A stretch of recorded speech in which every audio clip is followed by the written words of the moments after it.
Operation Hope and partner with us. And we really do value your relationship and your friendship and your mentorship and suggestions and the family-oriented environment that Mario and other folks bring to us. It really helps me feel at home. I've been here going on 3 months now. I joined Operation Hope seeing a lot. I've seen a lot of things. I've worked with many gang members over my years, teaching financial literacy. I've worked all across the country and teaching those in prison. And I've educated in financial literacy. I've written books. I've traveled. But the question that I've always asked myself is, what happens next? You know, and self-critical a lot as I always am myself.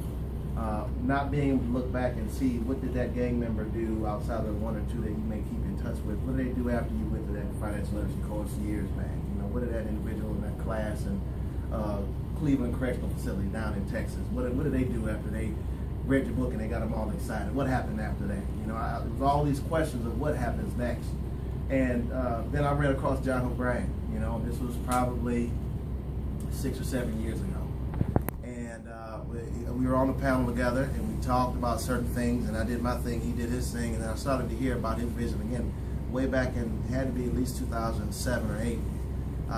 And we just started to vibe since then. You know, we just kept in touch since then. And then every time I wanted to do a program, he would always say, any support I could give you, you know, let me know. Whatever I can do to help you out, let me know. And he was always just let me know, whatever I can do to help, whatever I can do to support.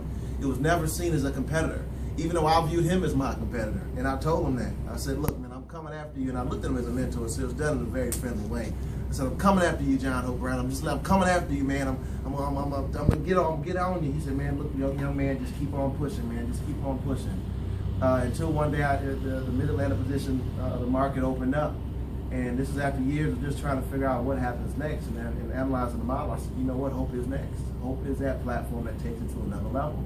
And I'm not just saying this as someone who is not able to be objective or biased. I mean, I'm looking at this as someone who was in the industry, in the field, for years, analyzing every single other organization out there that teaches financial literacy, and looking at what they do and trying to learn from what they do and seeing. It always came back to what Hope was doing. It always came back to that next email that I got from Chairman Bryant, and that's always, doggone it, why didn't I think of that? You know, when Hope Inside model was released, it's similar to your story. I said, why didn't I think of that? I'm still here trying to do this financial, why didn't I think of that?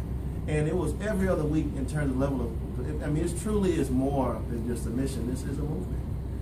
This is a movement that is the next wave of the civil rights the civil rights movement is on the economic front.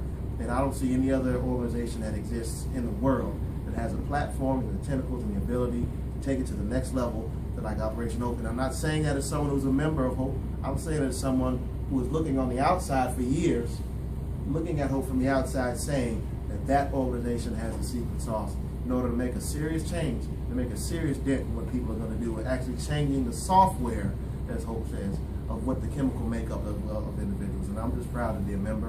I'm proud to be on this team. And I'm looking to make some radical cages, man. I'm really proud just to be. Take it up. Take it up. I appreciate y'all. Appreciate y'all. I love everybody in this room. This is family to me now, so I'm proud to be here. Thank you.